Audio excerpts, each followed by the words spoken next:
Welcome to Loan Officer Success Live, sponsored by Premier Lending, the show where the mortgage industry's top players pull back the curtain.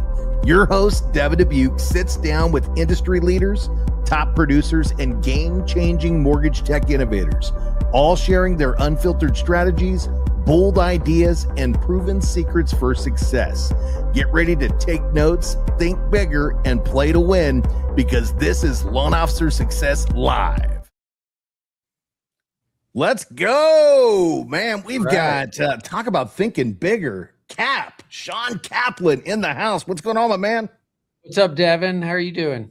Man, I'm doing phenomenal. I feel like I got shot out of a cannon just getting a chance to sit here and talk with Master. I'm with one of the best in the industry, man. So, oh my gosh, I need to hang out with you more, man. You make me feel good. I love it, man. I love it. Well, hey, thanks so much for joining on today. I got a chance to see you speak just a couple weeks back. It wasn't the first time, right? You came on our morning show, MLO Live last year. And then I see you in the Forward Mastermind with Neil Dinger all the time, man. But dude, you're all over the place. It's like, man, like, is this guy hiding in the bushes? Because every time I jump on social, here's something awesome coming from Shawn. And man, I had to get you over here to the show and just share the secrets with our audience. Well, thanks for saying that, man. Perception is not always reality, but that's the beauty about social media, that, the light bulb just went off, when back in 2009, when Facebook came out, Yeah. But it was like, I in 2009, after delivering donuts to realtor offices for 10 years, I realized, I was like, wait a minute, I can go on this website and I could just add a realtor as a friend. And that's when I really started my journey of like leverage and being able to use it to be and see millions or thousands instead of just a dozen in a week. Well, that's the aha moment, right? And you talk about 2009, like I remember that wasn't a great year in mortgage. That was right where things were getting a little bit sticky, right? Yeah. Guidelines were a mess. Lenders didn't know how to lend because underwriters were afraid of what they could put their name on, right? Yeah. And there was a lot of uncertainty in the industry. And you're going, hey, look, maybe there's this new way that we can get in front of more people, right? Yeah. Got to use our resources. Use the resources. So I just want to start here, right? Did you set out to build $1 billion mortgage brand, or did it just evolve over time? Man, that's a really good question. I would have never said I wanted to be $1 billion mortgage brand. I never would have been like, I want people to ask me to be on, videos. And I that didn't happen until like 4, 5, 6 years ago that I started realizing this is just where I arrived. It really just came out of a necessity and scarcity. When you grow up really, really poor, you learn like how to be resourceful. Yeah. And when I met a mortgage guy in 2001, by the grace of God, it was like, if that would have never happened, but waiting tables at a restaurant because I had 3 jobs. My mom didn't have any money. Nobody had any money. I had $146,000 in credit card debt. But when I saw these other mortgage guys, and not to be rude, but I was like, man, I'm way smarter than these guys. Like I'm a way harder worker. Because my mom always taught me that if you just will do something diligently and consistently, that you will outpace the talented people. And that's what the mortgage industry rewarded. And so as I started going along, I was struggling for 5, 6, 7 years in the beginning. And then 2008 hit and I got knocked on my butt again. But I had good people around me. And that was when I first met my first real mortgage mentor. Okay. And I saw the money that he had. I saw the career he had. I saw the investments he made. But most of us saw the people's lives he impacted. And that's where I think I started saying, not $1 billion. I was just like, I know I can be $100 million guy. Amen. And I started believing that. And I think 2 years later, I had my first $100 million year. That's amazing. Can we give a shout out to the mentor? Is that? Yeah. Brendan Donaldson. Donaldson. We were with Access National Mortgage back then. I think he's with Guild now. Okay. And he's here in Nashville and went to Emory University, was way smarter than me, but just an amazing sales guy and straight talker. I don't know about everybody else, but for me, I have to have somebody that cuts through all the bullshit and just says straight up, hey, you did this wrong, or you need to do this better. I don't want to have to sort it out. Just tell me and I'll go do it. And he was that type of guy in my life. What's important, we learn more from the mistakes than we do from the wins. And if we really take the time to listen to what we're hearing, We can Yeah. adapt, get better, improve ourselves, and then help more people the right way.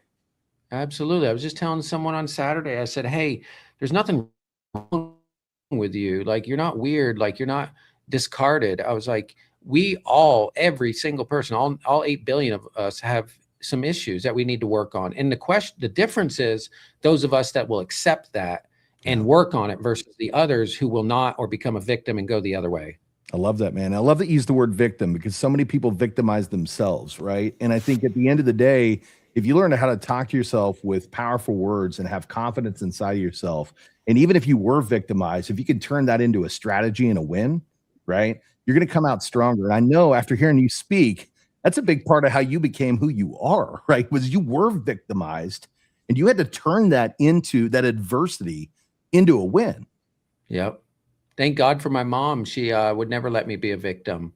There Amen. wasn't time to be a victim, you know, and I always saw she led by example. She always had 2, 3 jobs, you know, would make $1 go really far. And, you know, somebody told me years ago, they were like, life happens for you, not to you. Yeah. And I was like, well, what does that mean? They're like, well, everything that happens to you is happening for a reason. And there's a lesson in it, and you're getting set up for something even better.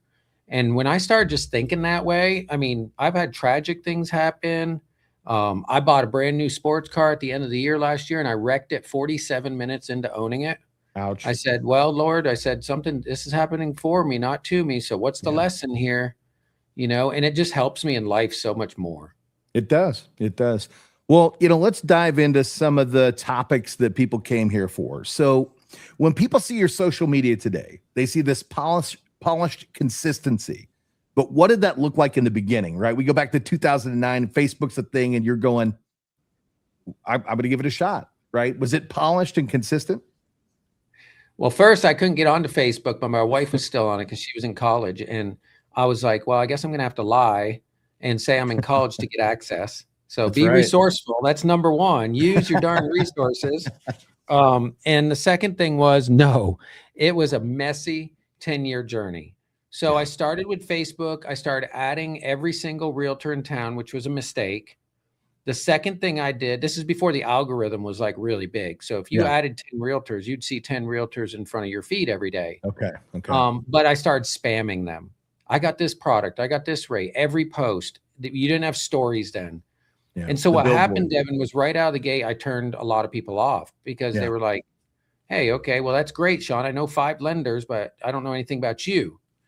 And I did that for a long time. And then I moved on at Instagram or in YouTube. And I started just like buying equipment, you know, like, okay, my first camera, you can go back to YouTube and look at my first video. It clicked. Like you literally can hear it audibly, like click, click, click, click, click. And I'm like, it's grainy. And I'm like, all right, here's your weekly market update. And like 5 minutes long, nobody watched it. One day I told my wife, I said, man, I'm really frustrated. Nobody's liking my videos. And she went on there and she gave me a thumbs down. And I was like, babe, like this is the only person I got. Now I got a thumbs down.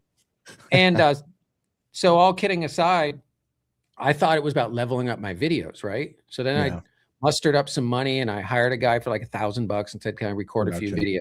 Then I went ahead and leveled up a little bit more. And I said, hey, well, would you come, you know, so I can do 1 video a week? And they were long form. It was way too long. Nobody would watch them. And I was just frustrated, man. And I hit a wall in 2018 with content. I really wanted nothing to do with it. I was ready to walk away from all of it. And so now that was really what inspired Content Creator University, was like, I don't want other people to go through 10 years of figuring this out. I'm going to give it away to other people for free. And I've been doing that for about 3 years now. And I give it away to realtors and lenders, almost 2,000 of them across the nation. They attend the call and I share with them what I'm working on right now. That's awesome. Well, I'm running that down across the screen. So if you're, tuning in, you can find Shawn at ccusocial.com. Again, that's ccusocial.com. And if you're an agent or a loan officer and you're serious about learning how to transition your content, just go take a look at Shawn. Just go to any of his channels. And it's very easy to see the type of response that he's getting. Millions of views on posts. Some posts that are 4, 5, 6 million views, maybe more. You know your numbers better than I do. all starting from terrible videos with grainy cameras, right? And over time, just improving and getting better. And let's talk about that. So was there a moment, it sounds like this may have been the moment where you're like, man, I just got to do things differently to get seen. Like, what did that look like for you? Yeah, man. Another great question. So I would go places because I was a networker. I would go to lots of events, lots of coffees, lots of breakfast. I mean, I remember I was so broke, but I had to go on coffee appointments. I'd show up early and get a cup of hot water and put a lid on it just so the realtor wouldn't know I didn't have coffee. And I had like $4 in my pocket. But I got frustrated because they were throwing me in the same bucket with everybody else. And then I started, like, I'd go to networking events and people, I literally would be almost like they'd walk away because they're like, oh, he's going to come over here and just sell to me and ask for a lead. And I was that guy. And I was so fanatical about it. Right. And, you know, where I started getting really frustrated was where I was like, I don't want to be like everybody else. You know, I don't want to leave this planet and say, oh, he was a great mortgage guy. And I started thinking about, you know, what are the gifts and the talents that I've got? What are the trials by fire that I've gone through? You know, how do I share that story? So I started this segment. It's on my YouTube. It was called Cut the Crap with Cap. Okay. And Cut the crap. And it was where I just, yeah, and I would come on and just kind of rant and just give everybody my thoughts. And at first it was cool, you know, probably like 12 people would watch it. And then after a while, like after about a year, like nobody watched it. And so then I was like, well, it's the topic. So I would just do the same thing, but I went to Friday Fuel Up. Okay. You know, I'm like near my car, and that was yuck because it was like, I don't want to be that guy. Yeah. And I was really frustrated. And my owner and my boss and one of my mentors at the time, Dan Deepenhorst of Legacy Mutual Mortgage, who's a great, great man. He's like, you should meet this guy I met out in Reno, Nevada. And I was like, well, who's this? He said, well, his name is Neil. Yeah. And I looked him up, and shout out to Deborah Bird. But at first I thought Neil was the mortgage nerd because he's a nerd. Right. Yeah, right. Same outfit, same glasses. But he knew that formula. And I looked at his feed and I said, wow, this is the only guy I know in 2018 in video that is like doing it the right way. Right. Amen. Maybe it was a year or two after that. But I called Neil and I said, hey man, my owner told me to, you know, reach out to you, and can I come out and visit with you? And he goes, well, I can't, you can, but like I charge $6,000. And I didn't think twice. I said, deal. Yeah. Where do I book? What airport? And I went out to Neil's, one of his very first content days. And I remember his heart of giving and how he opened up this formula on how he was doing vertical videos. Yes. And the biggest aha was when I saw him record one line at a time. And now we're moving away from that. But when Instagram really hit, I was like, wait a minute. So I don't have to record a video for 52 seconds and screw it up and have to start all over again. And he's talked about money and wealth and investing, sales strategy. And I was like, wait a minute, I'm more equipped probably than him in a couple of those categories: debt, eliminating debt, investing, taxes. And I was like, that's the lane I can run in. That's where everybody else isn't going to say, oh, you're like everybody else. And that's where I really started. I literally every year have doubled down on each thing: budgets, content, strategy. I'm like, I'm going to do twice as much this year. And I'm going through a little bit of a storm. I mean, I got a massive, you know, boost. Mm-hmm. I've gotten 2 massive boosts in my career with viral stuff. And then in November, I hit a wall. You know, and I've been trying to figure out again, it's going back to more organic, not polished stuff.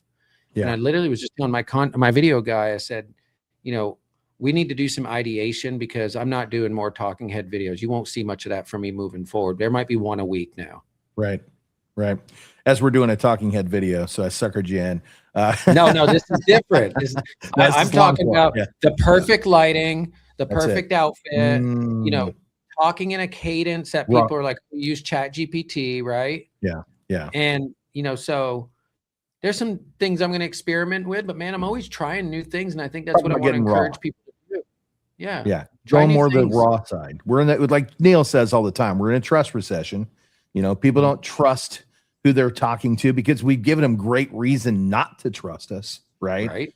And so now let's just be who we are. Let's speak from the heart and let's get right in front of people the way we come, right? Who we are, right? And this is who you are. I've met you on multiple occasions. This is Shawn, by the way, right? So when you're talking to Shawn, when you're hearing Shawn, this is who he really is live in person, right? So I was going to ask you this question again. I know it's not as relevant today, but what was that first piece of content that just really gained traction that you were like, oh, whoa, this social media thing works? Yeah, so I'll tell you straight up. So I muscled through and got to about 5,000 Instagram followers. That's my main platform I focus on. I just like Instagram. It's, I like it too. I don't do well there, but I love it. It's my favorite platform. Yeah, and that's another tip. Like, choose what you enjoy, because if you don't enjoy it, you're not going to do it. I've tried YouTube. I do it.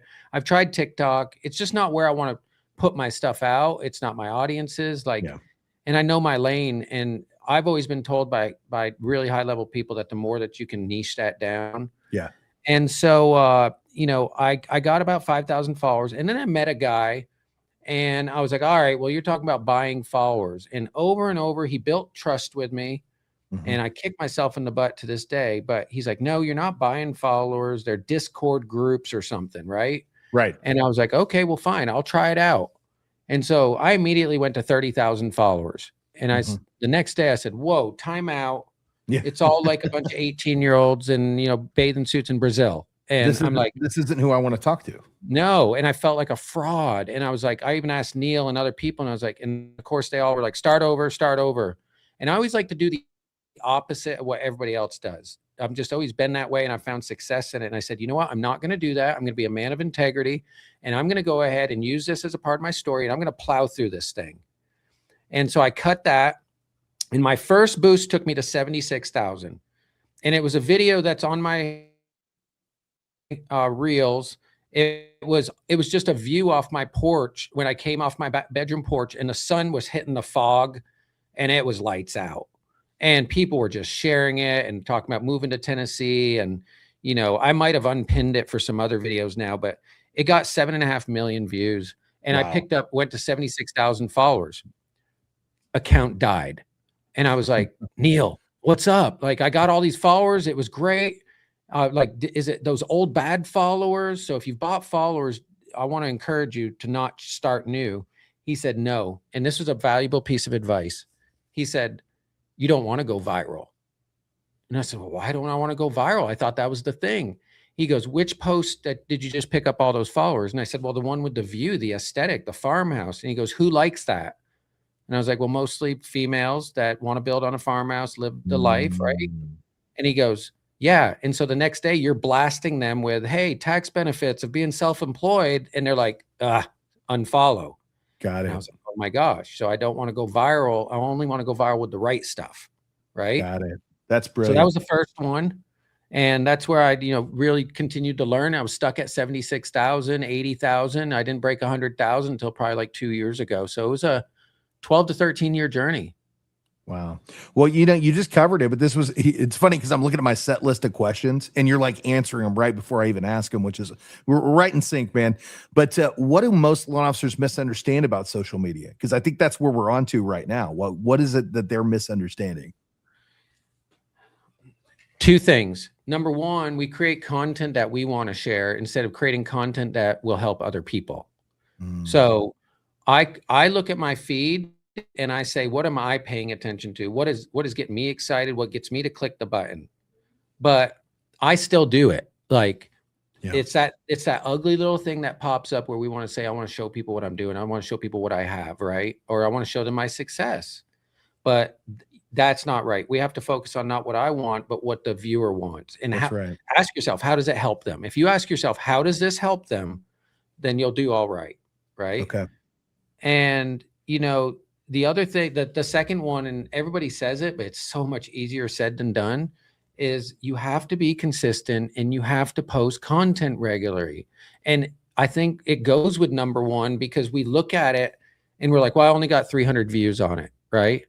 And then we delete it or we don't do it again for a while. And here's the thing. If I walk out of this office and 300 people come up and pat me on my back and say, good to see you. Hey, that's pretty darn good, right? Not bad. But we judge because everybody else, it's not 1,000 views or 10,000 views. Yeah. So those are the two mistakes I would say is if you feel like something helps somebody else, it doesn't matter how polished it is. It doesn't matter, how well put together it is or how you even look, put it out there. And every post that really took off and gave me a lot of mileage, it was one I didn't expect. Every single one.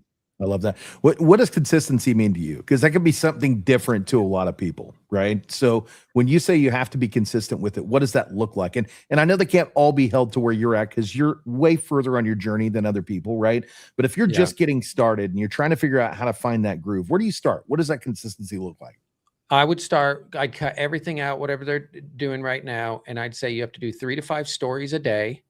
Every 3 to 4 posts are personal and not about business. Yeah. Or somebody else. Where are you going? Who are you meeting with? What are you doing today on the podcast? Right.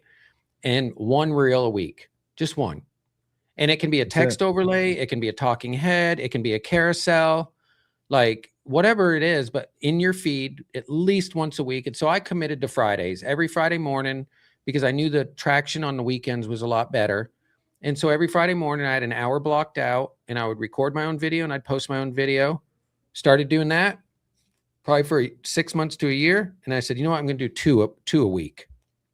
And then I got to 2 a week. And that's when everybody was like, well, you need to post a reel a day. And I said, well, I can't do this unless I batch. And I tried to batch for the longest time by myself. Yeah. And I started realizing the time value of money and me not being the pro. And that's when I got my first videographer. And I said, I need you to work with me. And if you're willing to work with me, I'll refer you to a bunch of other people, but I need you to kind of give me a discount, but I'll be with you for a long time. Amen. And I was with William for almost 2 years. Okay. And then that's when I wanted to change up, but that's kind of the progression to once a day. Yeah. Yeah. You have to have a starting point because it's unrealistic for some to do that, especially if they're nervous about going live or nervous about doing the reels. And then all of a sudden it's like, okay, well, you want me to do it 5 days a week? I can't. Right. So commit to 1 day a week, but the stories, and I love that you said that, show up in the stories and post your personal life, right? That's what you're talking about. Just the things that you're doing so people can get to know who you are. And then you kind of move the advice or the hacks in between the family, the personal, and the people that you're celebrating. Absolutely. Absolutely. And here's the other thing. I'll put it number 3 is people are starving to know who you are as a person, but we're in such a guarded society because we see everybody else. I met with a realtor on Friday and she said, I want to be a luxury agent in Williamson County, but she said, along with everybody else. And I said, hold up. You used to be a high-level prosecutor. You put people in prison for life. You won Prosecutor of the Year in 2019. You're a single mother of 4 who lost your husband to ALS. I was like, you have a brand through your stories. And she's like, well, that's so hard to tell. And I'm so proud of her because this weekend I saw her post something. And it's like, people are so scared of that. But this is what they want to know. They want to know that they're not alone and that other people relate to them. Amen. It's funny you say that because I've been having a hard time. You and I talked about it in the green room before we popped on with our mediation situation, right? And I did exactly the opposite of what I coach all of my peers to do, which is to be vulnerable and tell those stories. And so I finally took the time to do a carousel, right? And put something in my story the other day, and the amount of responses was alarming, right? Just the amount of people that actually care. And that's what they care about. They care more about that because, like you said, now you're relatable and you become somebody that they go, man, I'm struggling too, Devin. And man, you know what? Thank you for being vulnerable and honest about what you're going through, because now it makes me feel more like I'm not alone. Right. Right. So now you and the rest of your viewers and listeners take that and figure out how to do a reel out of it, how to do a carousel out of it. That's something I did about 4 or 5 years ago. Somebody told me, go back and pull your top 10 posts, redo them or recreate them. I'm getting ready to do it. I'll share so I'm going to start doing something where I'm doing something on my farm for 1 to 2 minutes, be real. And I'm going to take all my top 25 videos and I'm going to have the text come on the screen. I'm going to voice record it. So I'm going to be doing things and I think that'll increase watch time. But history. So if something like that really, really takes off, go out there and make sure that you write it down, put it in your notepad and do more of it. That's right. Well, Neil says this all the time. Success leaves clues. Right. Yeah. Go back and look at Absolutely. the clues, look at the posts, look at the history of the things that did well and perform well for you, and then just Yep. go out and recreate that. And don't get lost in the sauce, he says. Like we have these elaborate, my videos, yes, I've started writing them more in detail, like financial tips. Again, that's going away. But some less is better sometimes. Like, Yeah. And audience reactions and engagement is good. You have got, if you're going to grow your social media, not only should you get thick skin, you have to learn how to embrace the haters and learn how to poke them. One of my favorite things to do is when somebody's a side mouth remark or a snide remark is I'll always go back and I'll say, I'm not sure what you mean by that. I'm not sure what you mean by that. It forces them to reply. Or if somebody's being really hateful, I'll be like LOL with a smiley laughing face, right? Yeah. Because that helps your algorithm, unfortunately. Yeah. Well, what you're talking about is engaging with the comments, good or bad. And as you're mentioning, when you're engaging with some of the ones that are a little more harsh, it encourages them the antagonist, right, to continue down the rabbit hole, which boosts the algorithm because it shows that there's activity on the actual the post, the reel, the carousel, whatever it is. And if you guys don't know what carousels are, Shawn, you want to explain that because you do them very well. What's a carousel? So a carousel is where you can show 10 to 20 pictures. And what the formula has been rewarding is the fact that if you can put, pictures up and on each slide be telling a story or teaching a lesson, especially if it helps people, people like to watch it. They like to swipe, they get to see a picture and they're learning something. So your watchability is going way, way up. And carousels are really, really popular right now. But again, They are. Our industry especially has this thing about where we see a trend about 3 months to 4 months after it hits. So don't be going on there and seeing some realtor that's been doing carousel and do the same thing because you probably won't get the results because it's kind of tailing off a little bit. Carousels do not need to be perfect photos. They really want, like I've been using a lot of childhood photos and stuff. Yeah. Because people want to see that raw and organic. So even if talking about money, I could say, hey, here's how I bought my first 5 properties using a home equity line of credit, leveraging everything, I've seen those videos or those carousels. I've actually recreated some of those with just pictures of my kids, right? Just pictures of my kids. And those actually do really well. What's funny is probably my best posts that I've done in the last 3-4 months have all been carousels. They're outperforming my reels every time. They're great. And the only thing I don't like about a carousel, because look, vanity metrics are vanity metrics. We don't want people to like say, oh, he's got X number of followers. I don't really like having 312,000 followers. Like that's not something I enjoy. What I would rather have, what I'd like seeing is the comments and the DMs. Amen. But the thing about carousels is nobody can see how many people have viewed them. But I'm just like you, like those carousels at the top of my page, 3.5 million, 1.15 million, and 2.2 million. And they're all carousels. So like go in there, see what I did. And man, I will literally sit in the sauna. Those 3 posts, well, the exception of the one that says start here, but my other 2 posts, how to pay your child $15,750 in the IRS, can't touch a dime of it, and how the wealthy turn vacations into tax write-offs. I created those just sitting in the sauna. And I picked 10 photos or photos, and then I used ChatGPT to help me organize it. And I copy and paste.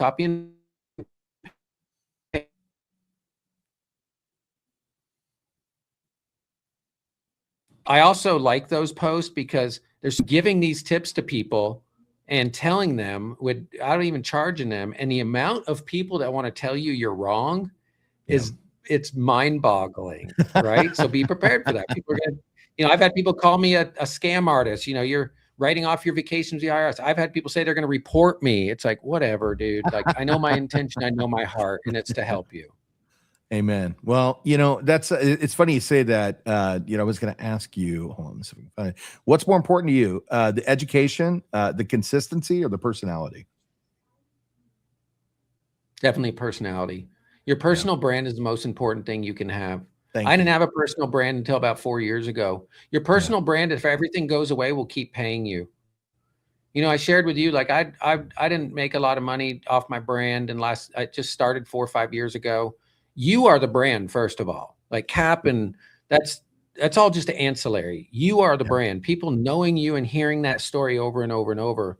But now, like, I could probably pay my basic bills off just my brand and my affiliates every month, but it didn't start overnight. And the brand will find you. You don't find the brand, right? And for me, it was just, I was trying to force it. I was trying to be the compassionate capitalist or hope dealer all the time. And and I was whiteboarding with Chris Doe, and Chris is amazing. And we were sitting there whiteboarding and writing stuff out. And all of a sudden, some of my friends in the mastermind went to lunch and they said, Cap, we're going to lunch. And he said, what they just called? And I said, Cap, they've called me that ever since I was a kid. And he just went like this. He goes, that's your brand. And I told him that my family came here in 1926. Our name was Plisky, and my grandfather spoke Yiddish. And when he stepped up to Ellis Island with his 5 kids behind him on a boat for 2 weeks, they just gave us the name of the family in front of us, as Kaplan was, created and established in 1926. So it's not the brand I would choose for myself, but everybody else chose it. That's huge. Well, and I was hoping you'd tell that story because you told it on stage a couple of weeks back. I've actually retold your story on the morning show and with my team as well, just to help influence them. And I actually went back and did a rebrand because for me personally, I've always been known as Dubuc. My last name is Dubuc. People can't say it right. And so I have Dubuc on my vehicles. My wife has it on her car. So I'll tell you how it happened. Yeah. So we had a customer who reached out and she was like, is Mr. Dubuc there? Right. And my employees loved it so much. They just kept repeating it at the office. My wife overheard and she's like, oh, that's it. That's it. We're the Dubucs now. She went out and got the license plate. We're the Dubucs. We introduce ourselves as the Dubucs when we go out. And you were speaking a couple of weeks ago and I was like, I'm changing my brand to Dubuc. Like that's what it is. That's what it is. It's who people know me as. And so I'm Mr. Dubuc and we go by the Dubucs and we have branded merch too, man. So that's so cool. That is so cool. But it was I know you're a car guy too. And I'm a car guy too. Yeah. That's the one thing it's a little hard to be like, this is my brand and I'm going to put it on a shirt. People are like, I'm going to call myself it. It's a little awkward, but you get used to it. But my license plates on 2 of my cars, I got Cap, K-A-P, R8. So Cap rate. And then I have on my other car, I literally have Cap, K-A-P-R-A-T-E, Cap rate. And so the more you can use it, and if you build a brand that people start asking for things, then you've done something. I still think it's so weird. People are like, can I get one of those Cap hats? I'm like, why would you want to wear my name on your head? But we wear NFL players' jerseys on our back as a grown man. 100%. Why can't they wear my hat, right? 100%. Well, I used to be the Dubuc team back in the day, and literally it was uncanny how many times I'd be out in public and people like, hey, I want that hat. I love that brand. And I would literally hand out hats. I had them in the back of my car and I'd be like, hey, here you go. You can have it. And it threw me off just like you. You're like, man, I'm honored that you want my name and you want to support the brand. I still have people that wear those things and I'll bump into them and they're like, man, I love the look of it, So but I've changed the way that I do business, and I think it's more important to go by who I am, and that's why we transition to the Dubucs. But guys, here's the deal, man. Shawn, I appreciate you taking the time, and I know we're already 3 past, and I know you've got places to be, so I'm not going to keep you on here too. But if you want to check out Shawn, you want to learn more about how he's building his content and how he's helping others. He's got the social, the content creator social at ccusocial.com. Go over there to ccusocial.com and jump on that platform. If you want to learn how you can build your brand and build a business out of social media, because that's quite frankly, the man does hundreds of millions of dollars in volume. He's got $1 billion brand. And now he's got an amazing social media brand as well. And people know him all over the place. He's Cap. So Shawn, brother, I appreciate you stopping in today. And I just want to know for law officers that are listening right now that feel behind, what would you tell them, man? For people that are feeling lost and maybe behind right now, you're only one conversation from it changing your entire business and your life. But you have to put yourself out there and you have to do things that make you uncomfortable. There's 8 billion people on the planet. Some will, some won't. So what? But you're looking for that next person that can take you to the next level. Sit at higher tables, be around bigger conversations, and be a little bit more humble and ask lots of questions. Amen. Great advice from a great man and a mentor of mine. Shawn, thank you so much for being on the show again today, brother. I appreciate you so much. And guys, like I said, go find him. If you're not already following him, you're probably hiding under a rock, but go check him out. Check out his channel and everything that he's doing, man. This guy is just a what am I looking for? He's the guy in the industry that we all look up to, man. He's the mentor. So Shawn, thank you, brother. Thank you guys for stopping in every single week. I appreciate you for being here and being a part of this community, and we will see you on the next one. Until then, have a great week, everybody. Hey. You've been watching Loan Officer Success Live, where real strategies meet real success. Don't forget to subscribe now and share it with your teammates, and keep leveling up, because your next breakthrough starts here. If this fired you up, don't just watch success, go out there and build it.